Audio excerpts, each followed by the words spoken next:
The overall goal of this procedure is to form, pattern, and encapsulate cells within synthetic polymer-based extracellular matrices.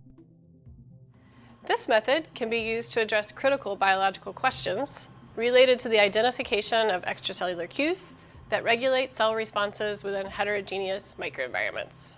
The main advantage of this technique is that a robust synthetic matrix is generated for cell encapsulation and culture using facile protocols and accessible materials.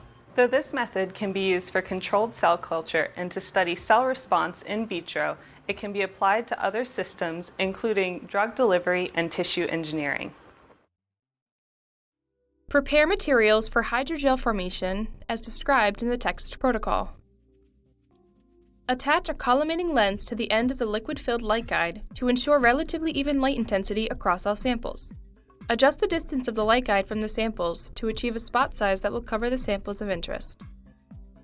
To make non-patterned hydrogels, prepare thick hydrogels molded in syringe tips by pipetting 10 to 20 microliters of the gel precursor solution into the tip of a sterile cut syringe.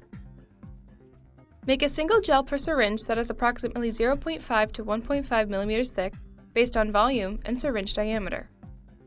Prepare thin hydrogels in glass slide molds by placing the rubber gasket around the edges of the non-coated glass slide.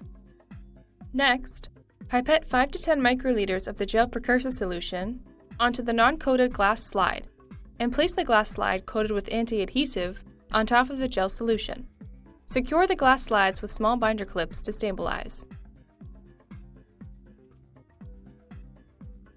Set the lamp intensity to achieve 10 milliwatts per square centimeter at the gel surface for syringe tip molds or glass slide molds.